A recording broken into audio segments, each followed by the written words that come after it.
Something really fucked up happened to me in the town where the legend of Sleepy Hollow was supposed to take place. The real Sleepy Hollow, if you will. All this happened in 1993. I was just 21 years old, getting ready to graduate with my bachelor's. Back in those days, me and my friends used to go on weekend road trips to haunted locations. We took trips to the Bunnyman Bridge, the Happy Birthday House, the Monroeville Mall, and the Graveyard and Night of the Living Dead. My birthday's in late October, so the gang thought it'd be a gas to celebrate my 21st at one of the bars in Tarrytown, New York. Tarrytown, as you probably know, really plays up this Sleepy Hollow business for the tourists. They go all out with Halloween decorations, and there's headless horseman shit everywhere. We had a late supper, and we're headed to the bar at about 10 o'clock. Now this is important. What happened next happened before we started drinking. It was me, my roommate Campbell, his girlfriend Denise, and my girlfriend Elliot. Now this was a long time ago, so the town's probably changed a lot since then. But on this night, the restaurant we ate at was across a bridge from the bar we were headed to. I don't remember the name of the bar, but it had a pumpkin-headed horseman on the sign. It was a nice but chilly night, so we left our cars at the restaurant and just walked across the bridge. Now, I know you're probably thinking of one of those old covered bridges, like the one with the Ichabod cartoon. It was nothing so romantic. Just an overpass, really. 2 lanes of traffic with a narrow sidewalk that crossed over a little wooded park and a creek. It was a cold night, even for that time of year. There wasn't any traffic except for the leaves blowing down the hill. We started out for the bar and we were just about to step up onto the sidewalk portion of the bridge when Campbell and I bumped into a woman. She was climbing a set of stairs that led up from the little park. She was wearing wire-rimmed glasses and dressed in a frilly colonial-era costume. We didn't find her appearance remarkable because this was, after all, Sleepy Hollow. It was a Halloween town in late October. They were always doing some sort of historical recreation or other. In fact, there's at least one historical building with a tavern in it where the waitresses wear period costume. Anyway, we bump into this lady and Campbell says something like, "Excuse me," or "Oh, I'm sorry."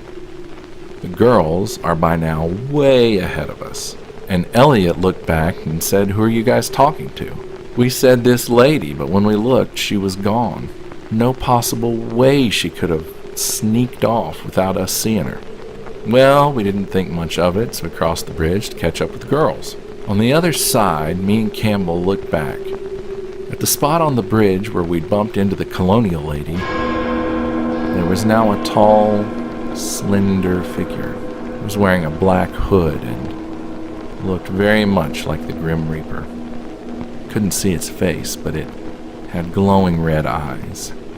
It looked straight at Campbell and pointed. Well, we got out of there. We grabbed the girls by the arm and ran the rest of the way to the bar. We sat until closing and got much drunk, as Denise used to say. I think we ran up the biggest bar tab of my life that night. Still, as much fun as we had, me and Campbell couldn't get the sight of that Grim Reaper out of our heads. Exactly 1 week to the hour after that encounter in Tarrytown, Campbell was in a car accident. He was driving home from his job at the coffee shop when a Wawa truck swerved into oncoming traffic and smacked right into Campbell's car. They say he died instantly. I believe the thing on the bridge was a warning.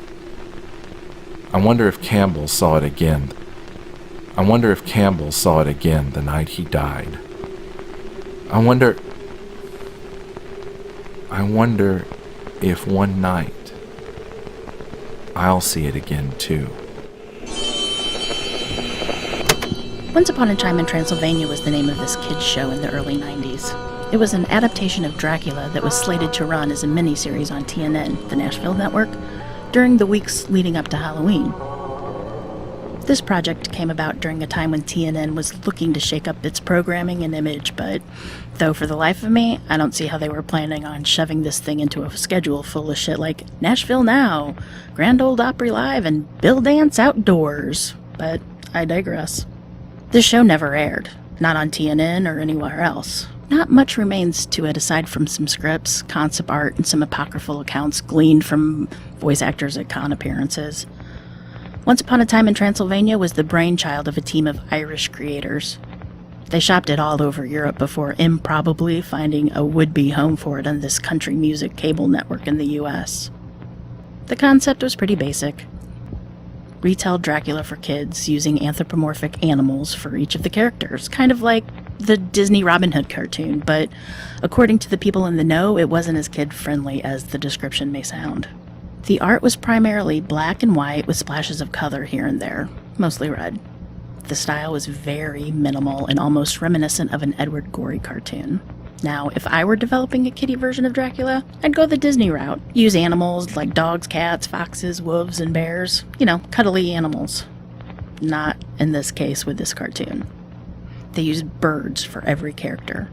Or rather, they were bird heads on primarily human bodies. Van Helsing was an owl. Dr. Seward was a gull. Jonathan and Mina Harker were mallards. Lucy a white dove. Dracula was depicted as a sinister blackbird. My roommate in college, a girl named Trish, was a film and video production major, but she spent a lot of her time researching lost films and obscure animation. She even claimed to have tracked down half of a damaged reel from Edison's Life Without Soul. Anyway, during our spring semester, her last before flunking out, Trish became obsessed with a message board dedicated to tracking down Once Upon a Time in Transylvania. And this was way back in the day, before Reddit even existed. There was one week when I thought Trish was cramming for a big exam or a writing project. No. She was combing through message boards and transcripts of con appearances. She was trying to track down any information she could about this cartoon. I came home from an early class and I found her on the couch. Well, we shared an apartment off campus, not a dorm room. And she was staring off into space. She was still wearing the clothes from the day before. Not unusual, and the air was really stanky. It was as though she smoked a week's worth of weed in a single session. But what was really strange was that the TV and her PC were all turned off. She told me that she just watched The Bloofer Lady. Well, this was the title of the third episode in this cartoon series. And I said, cool, and I told her, show it to me. I want to see it too. Can't, she said, and explained that the file became corrupt and unplayable after she finished viewing it. She didn't even want to download it again for fear it might contain some weird malware. Said she pulled it from some FTP server of ill repute. Regardless, Trish wasn't so unsettled that she didn't feel like summarizing what she'd seen.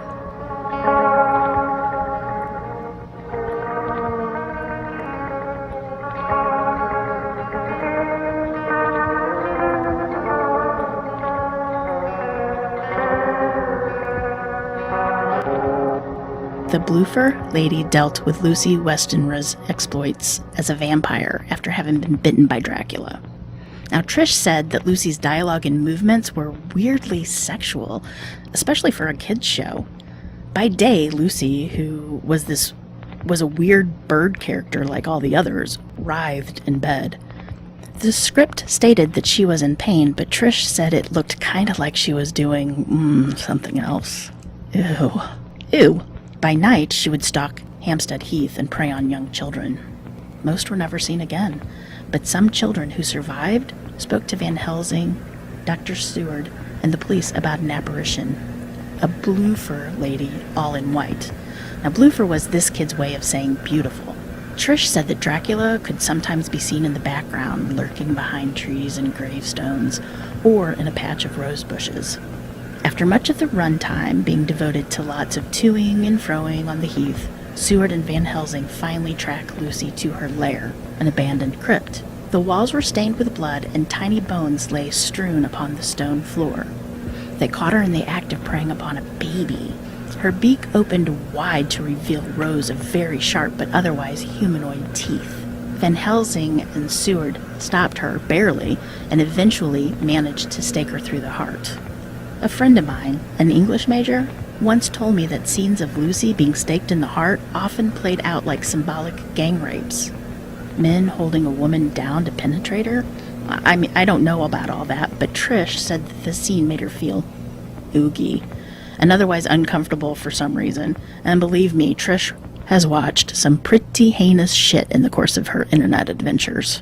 Lucy screams, either in agony or ecstasy, for a very long time, and then credits. Credits with a fairly cheerful pop theme song playing in the background.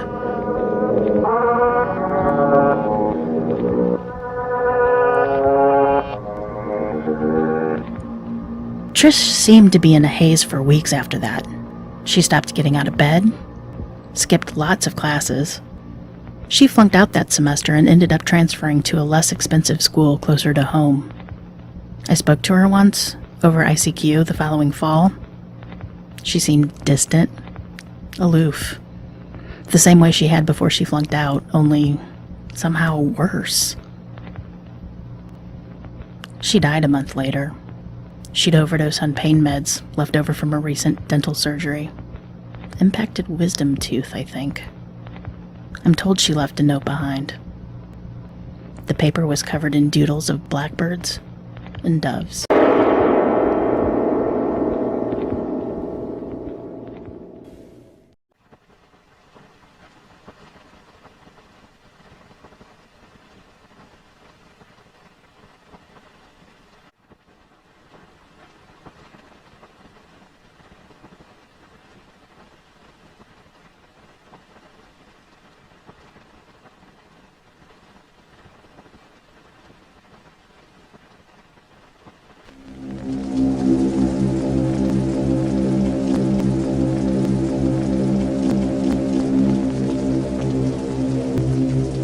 Dear Octoberpod, I do a gaming podcast with game reviews, let's plays, and everything in between.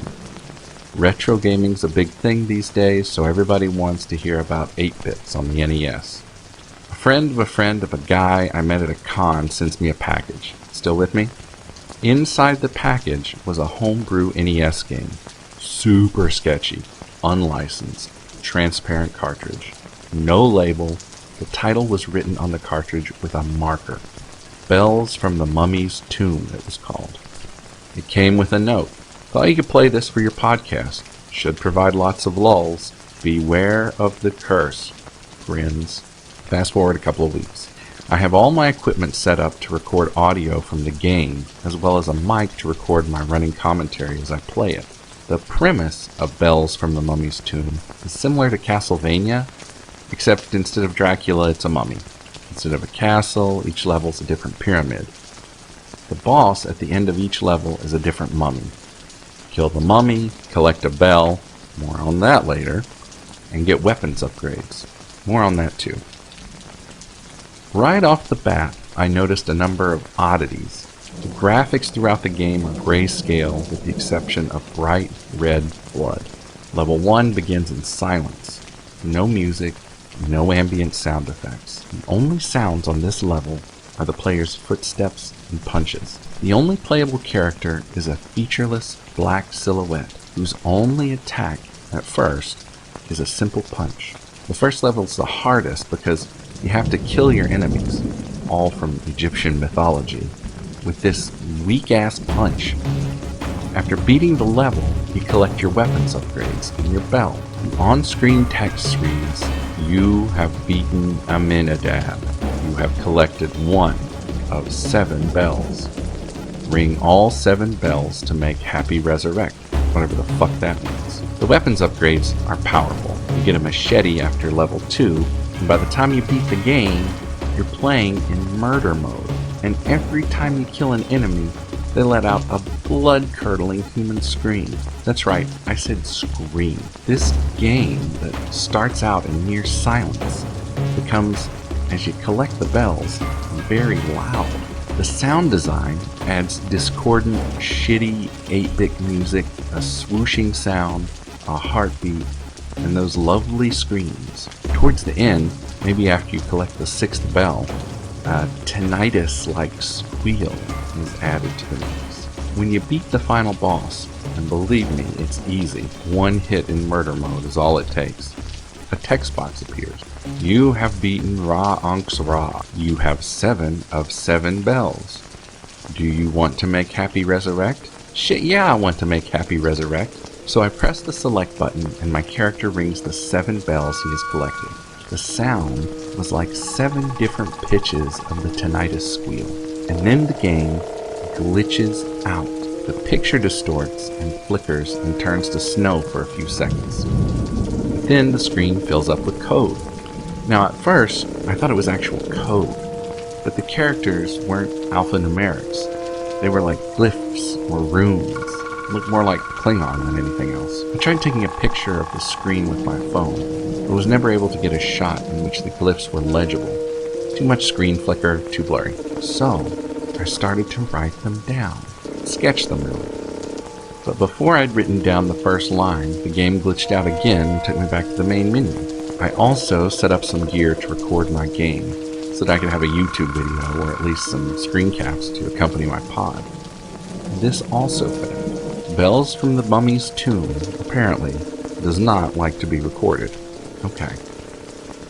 Now for the creepy stuff. Remember that tinnitus sound effect? Well, I continued to hear it for days after playing the game. And it wasn't the only auditory hallucination I experienced. I started to suffer from a peopling of sound. I kept hearing noises over my shoulder like somebody walking behind me, but I'd be alone in the room. And then the tinnitus got so bad that I had to go to urgent care to be treated for migraines. They did a CAT scan that came back normal. For now, anyway. And I started having nightmares.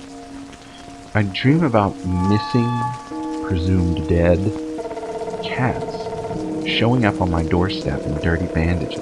Sometimes dead friends returned as mummies. One night, a dream startled me awake around 1:38 a.m. I noticed a strange glow coming from the living room. I went to investigate. The TV was on, and it was displaying the glitched out screen with the glyphs. Here's the thing, though. My NES wasn't even plugged into the set at the time. After convincing myself I'd been dreaming, I got online and researched whether or not anyone else had played this game and had seen the screen. I wanted to know what all the glyphs meant. My search turned up with lots of bullshits and dead ends. I finally found a Reddit thread on supposedly haunted NES games that seemed legit. Turns out that Bells from the Mummy's Tomb was developed by a computer science professor and an Egyptologist employed by the same university. Both of them are dead now, and I didn't find any more detailed biographical information than that. The prevailing theory on Reddit was that the Egyptologist had discovered the legendary Scroll of Life. More on that later. And that the game was developed as a way of hiding it in plain sight. Pretty dumb if you ask me. Both of these guys were probably nuts. Anyway, the glyphs at the end of the game are the Egyptologist's transliteration of the scroll. Now, if you've ever watched an old mummy movie, any of the Universals or Hammers will do, you'd know that the Scroll of Life is what the evil Ra worshipper would read to bring a mummy back from the dead. The reanimated mummy would then, more likely than not, exact revenge upon the infidels who had disturbed the tombs of the ancient Egyptians. Bullshit, all of it. But keep in mind, I'd started having these disturbing nightmares and auditory hallucinations. It really began to seem plausible to me at the time that this game could really resurrect the dead.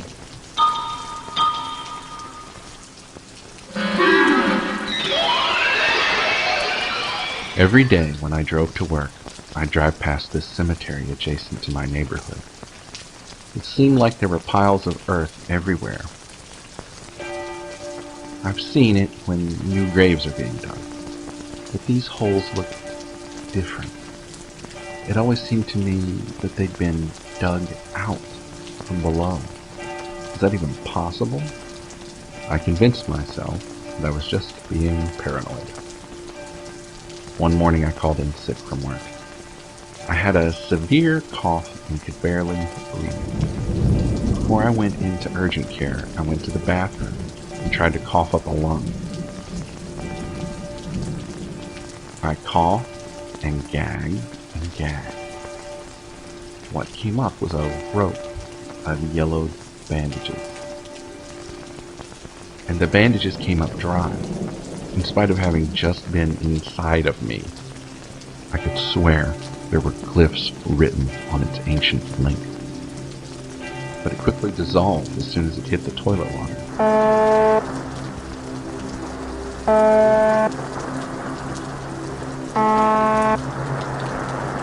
At this video game, they're going to be totally off the deep end. I started researching through everything I can get my hands on. Everything about mummies. I even watched every mummy movie I can get my hands on. And mummies pretty good. Mummies and watched every History Channel show that dealt with the Scroll of Life, the Scroll of Death. The Scroll of Death. The Scroll of Death. If I could unlock the glyphs on the Scroll of Death, perhaps through an alternate ending in the game, I could undo whatever it had done. Maybe there's a second quest. Yes, that's it. Maybe there's a second quest to displace the Scroll of Death.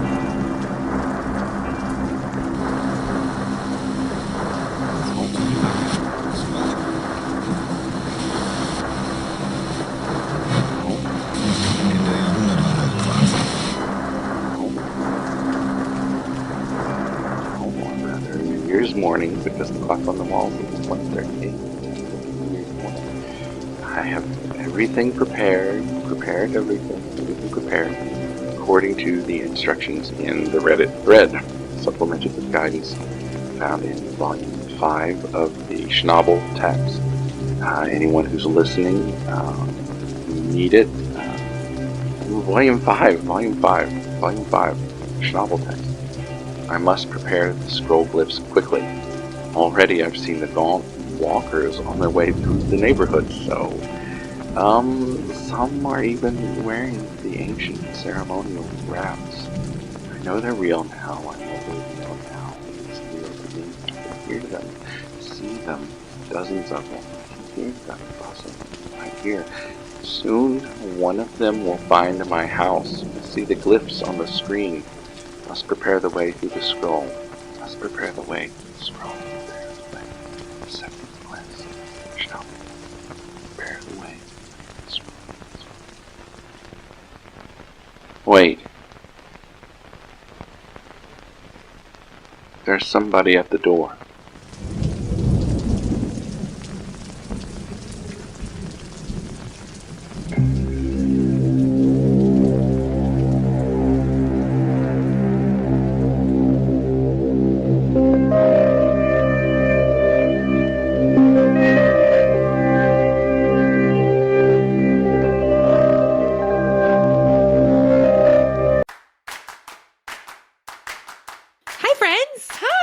Welcome to They're Terrified and Tipsy.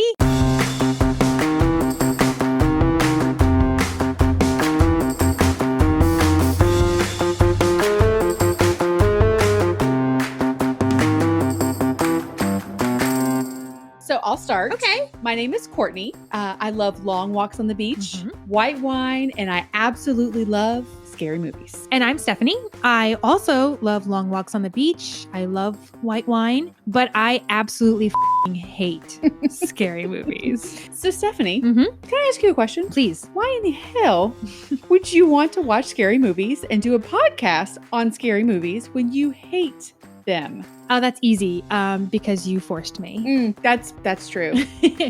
But you know what? There's wine. Yeah, so I'm basically only here for the wine. Lots and lots of wine. We're gonna need it. Well, since we have very different feelings about scary movies, we decided to share our emotional struggles with you all. Yeah, so grab a glass of wine, your favorite couch blanket, and get comfy and enjoy the ride with us. Also, you can find our Terrified and Tipsy on Instagram and Twitter, plus all the podcast platforms. For links, head over to tipsypod.com. Cheers!